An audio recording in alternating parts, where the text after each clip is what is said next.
Hello everyone and welcome back to my channel. If you're new here, don't forget to hit that subscribe button and ring the bell so you never miss out on our weekly content. Now, last week, we dived deep into the world of pivot tables with 10 advanced pivot table tricks. And oh boy, the love and positive reactions I received from you all were absolutely overwhelming. Your comments, likes, and shares told me loud and clear that you found the tips incredibly useful. So guess what? Due to the fantastic response, I've decided to create a part 2. That's right. Today, we're going to explore 10 more advanced pivot table tricks that will take your Excel game to the next level. And if you're new to pivot tables and would like to learn the basics of pivot tables in 10 minutes, you can watch the video that we created 2 weeks ago where we explained the basics of pivot tables in 10 minutes. Link will be in the description. All right. So without further ado, let's get started. All right, so the first trick that we're going to have here is being able to slice and dice our data using fiscal years and fiscal quarters. So here we have a pivot table where we have two fields created, which are the fiscal year and the fiscal quarter. And you can see here they are in the rows area of the pivot table. And then we have the sum of sales amount on the summation of values area. And I've created these two fields based on my fiscal year starting on the 1st of April. But you can make changes to the formula to accommodate the start of your fiscal year on any other month other than April. So to create these two fields, we need to actually insert two new columns to our source data. So right click and insert, and then I'm going to press F4 on my keyboard to repeat that action and insert another column. And I'm going to call the first column here fiscal year. And for the second one, I'm going to call it fiscal quarter. So now for the formula for the first column, I'm just going to copy it and paste it here. And in this formula, you need to replace the date with a reference to your date column. So this is what I'm doing. I'm replacing each instance of this date here with a reference to my date column. And this formula works based on the assumption that my fiscal year starts on the 1st of April. But if you'd like your fiscal year to start on a different month, say July, then you can just replace this 4 with a 7. And then your fiscal year will start on July, but I'll keep it as April for now. And I'm going to press enter here to apply this formula, and you can see here that the results are correct. So for example, for the 31st of January 2021, because the fiscal year starts in April, therefore the 31st of January is still in the fiscal year of the previous year of 2020. So the result here is 2020-2021, and you can actually change the outcome of the formula because this is just an if formula, so you can change the outcome and tailor it based on whatever you'd like. So maybe you'd like this to appear as just 2020, not 2020-2021. And I will be leaving you this formula with the example files. So you can download the example files through the link down below in the description, and you'll find these formulas as well with them. All right, so now for the fiscal quarter formula here. So this formula, I just copied it and pasted, and it's one of the simplest formulas actually to calculate the fiscal quarter. So here we're just concatenating Q onto a choose function, and let's replace the instance of the date here with a reference to our date column. So this is a choose function that chooses based upon 12 choices because the results will be between 1 and 12 because these will be the month of our date. So the index number of the choose function will be between 1 and 12, and we'll give it 12 choices, and we'll arrange them based on how we would like our fiscal year to be. So the first 3 months of the calendar year will belong to the fourth quarter of the previous fiscal year. So this is why the first 3 choices are 4, January and February and March will belong to the fourth quarter of the previous year. And then there is April, May, June, which will belong to the first quarter of the current fiscal year. And then July, August, September will belong to the second quarter of the current fiscal year. And then there is October, November, December, which will belong to the third quarter of the current fiscal year. All right, so let's press enter to apply our formula, and as you can see here, we get the correct results. So as you can see here, 31st of January 2021 belongs to the fourth quarter of the fiscal year of 2020. So this is why we get Q4 in here, and so on and so forth. And after you create these columns, you'll just right click and refresh your pivot table, and you'll see the fields here for fiscal year and fiscal quarter, and you can just use them in your pivot table. All right, so this is our first trick, which is slicing and dicing our data using fiscal years and fiscal quarters.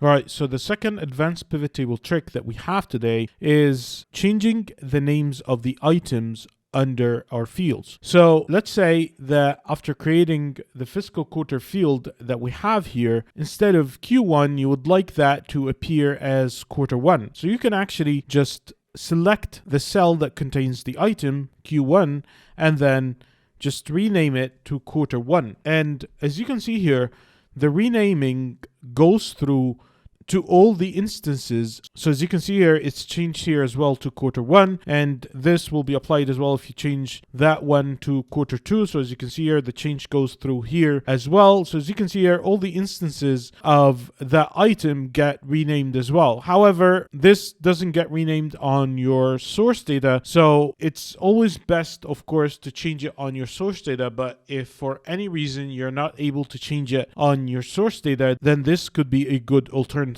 So this is going to be our second trick, which is changing the names of our items on our pivot table. All right, so the third trick that we're going to have here is creating multiple reports with just a few clicks. So let's say that you have this pivot table here where you have your products and your sales amounts, and you have also a filter for your vendors. So let's say that your manager asked you to create a separate pivot table for each vendor. So a pivot table filtered by each vendor. So instead of creating 10 pivot tables, because you have 10 vendors here, you can actually create all these pivot tables with just a few clicks. So you're going to select any cell in your pivot table and then go to the pivot table analyze tab on the ribbon, and then here under options you're gonna click on show report filter pages, and then you're gonna select your vendor as your filter and click OK. And this will actually create a separate pivot table in a different sheet for each vendor. So you can see here we have a pivot table for Alpha Circuit, and then another one for Cyber Edge and LXsphere, Gadget Hub, Nexatech, all our vendors here. So we have a pivot table in a separate sheet for each of our vendors. I'm just going to delete all these sheets here because I don't need them.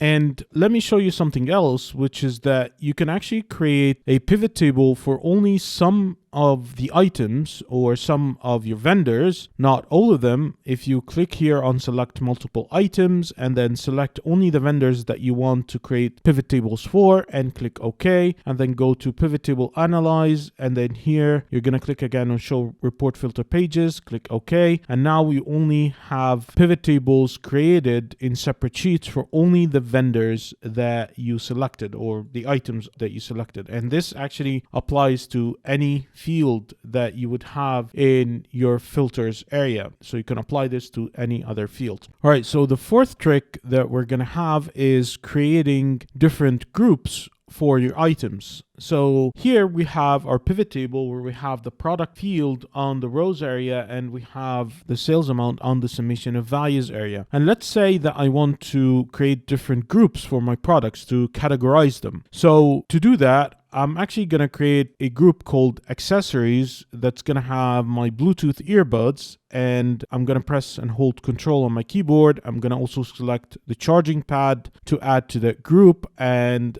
also the phone case, power bank, and USB-C cable.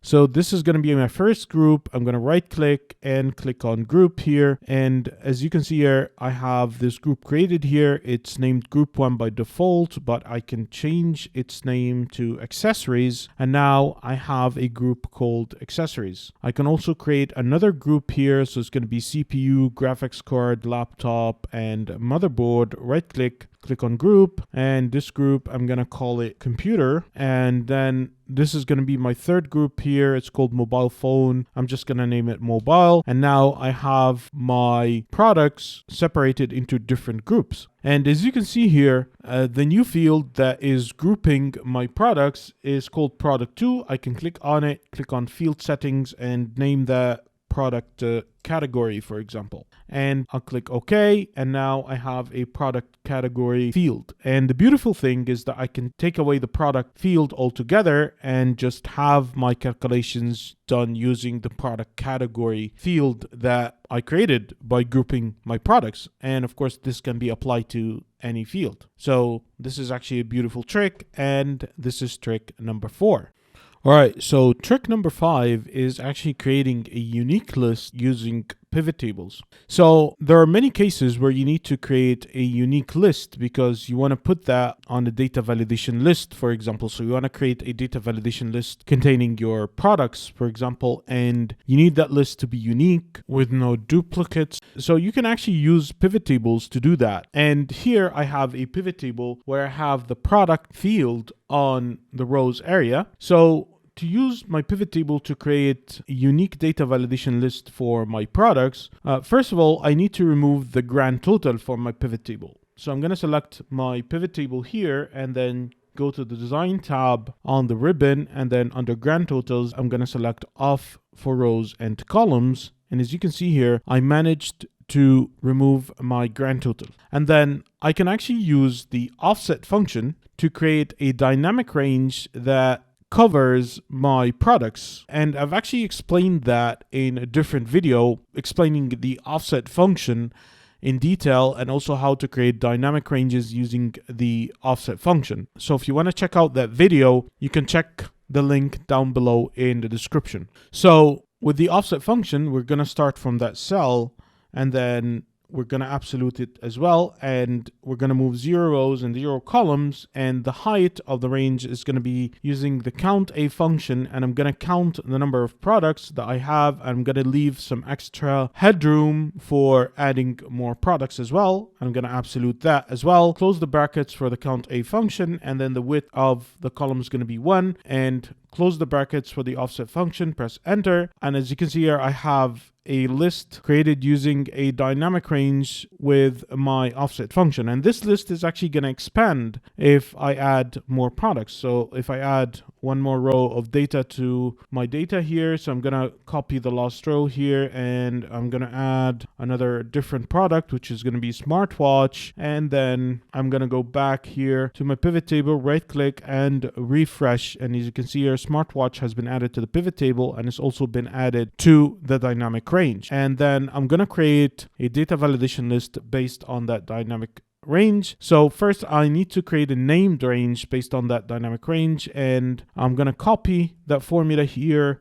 I'm going to go to the formulas tab on the ribbon, click on name manager, and then create a new named range. I'm going to name that range RNG products, and I'm going to paste my formula here, click OK, and now I have a range called RNG products that covers my products on the pivot table. And to create the data validation list, I'm going to go to data and then data validation, and I'm going to create it from a list, and then the source here is going to be my dynamic named range, and I'm going to press F3 to view the named ranges that I have and select my range RNG products, click OK and OK again, and now I have a list of my products. And I can also sort that list here by sorting my pivot table A to Z, and this will also sort my list. So as you can see here, I'm able to create a dynamic data validation list that updates the new items using pivot tables. Of course, you can use the unique function to do that,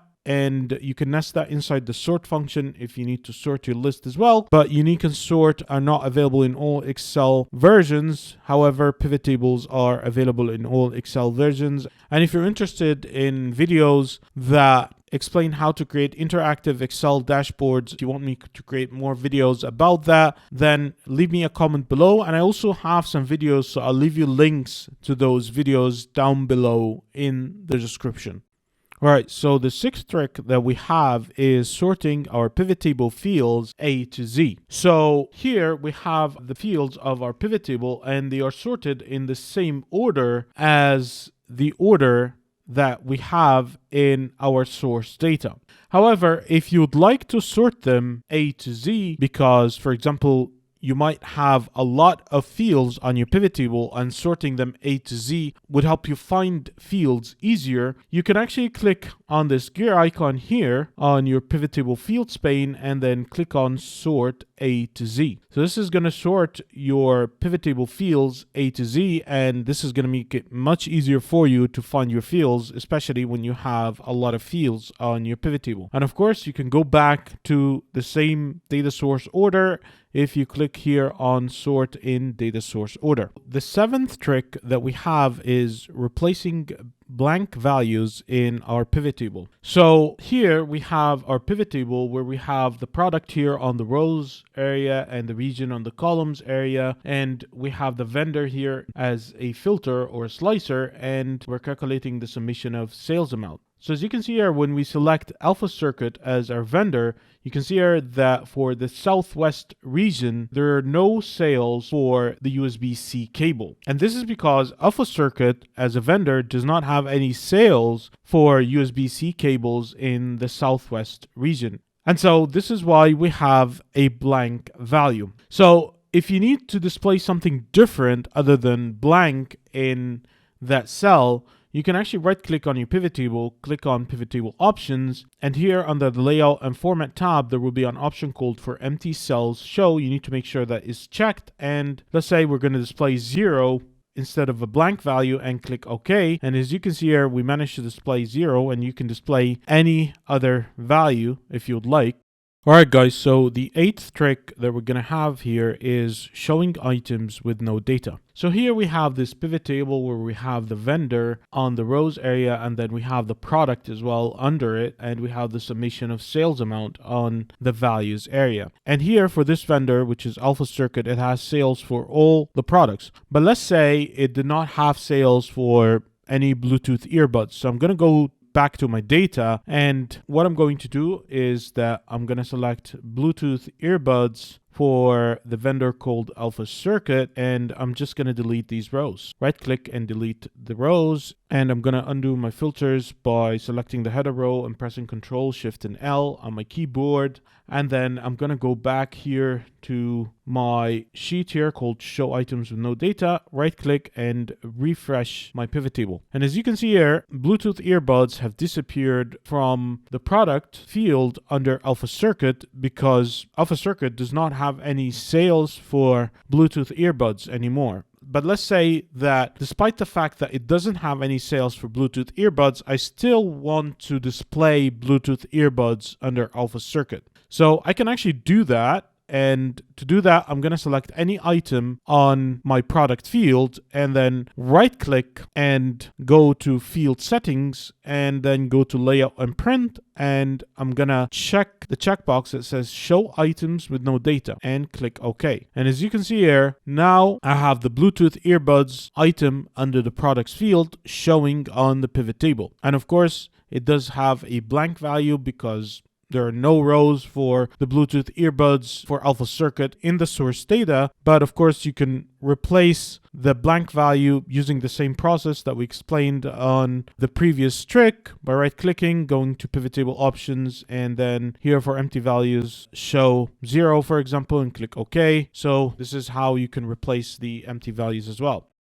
Alright, so the ninth trick that we're going to have is creating multiple subtotal aggregations on our pivot table. So as you can see here, we have a pivot table where we have the vendor here on the rows area, and we have the product under it on the rows area as well. And then we have the summation of sales amount in the values area. And to create a subtotal on your pivot table, you need to select any cell in your pivot table and then go to the Design tab on the ribbon, go to Subtotals, and then you can show the subtotals at the bottom of the group. So I'll just select this option to show the subtotal at the bottom, or you can also show them at the top of a group. I think a lot of people would prefer to show them at the bottom, and of course do not show subtotals would disable the subtotals and remove them.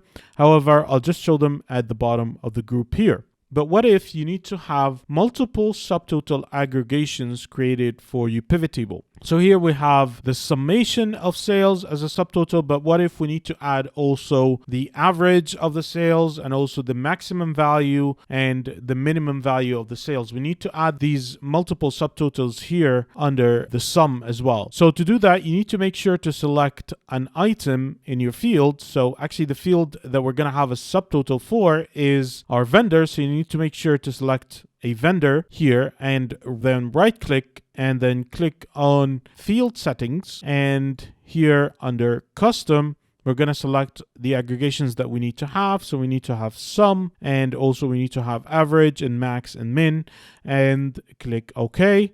And as you can see here, now we have also the average as a subtotal and the maximum value and the minimum value as a subtotal as well. And there's something that you need to keep in mind, which is that if you switch the order of the fields here in the rows area, so if I put the product above the vendor, we'll only have the summation subtotal for the product. And this is because the subtotals that we created are actually field specific. So they are specific to the vendor field. So if we need to have also these subtotals for the product, then we need to follow the same process, right click a product and then go to field settings and select custom and select our subtotals as well. So if you put the vendor back here at the top, you'll see here that the subtotals are applied again, and this is because the subtotals we created were specific to the vendor, and this of course can be applied to any field. All right, so our 10th and last trick today is automatically refreshing your pivot tables when you open your workbook. So if you'd like your pivot tables to refresh automatically when you open your workbook, you can just right click on your pivot table and then go to pivot table options, and then under the data tab you'll check this checkbox that says refresh data when opening the file and click OK. And as you can see here, we get a message from Excel that says changes to the refresh on open option also change the option for the other pivot table reports based on the same source data. From now on, whenever you open this workbook, data will also be refreshed in the other reports. So this means that other pivot tables that are based on the same source data that have the same cache will also be refreshed when you open the workbook. So we'll click OK, and now if you close this workbook and reopen it, the data on your pivot tables will be refreshed automatically. Alright guys, so this concludes our video today for 10 more advanced pivot table tricks. Also, if you'd like to take your pivot tables to the next level by creating data models and supercharging them with DAX formulas to perform complex calculations that are not possible using classic pivot table reports, you can join my Excel PowerPivot for Beginners course. I'll leave you the link for the course with a special discount down below in the description. And please make sure to like and share the video and subscribe to the channel and hit the bell icon to be notified with all our future videos. And please make sure to follow us on different social media platforms. You'll find the links down below in the description. Thank you so much for watching, and I'll see you on the next video.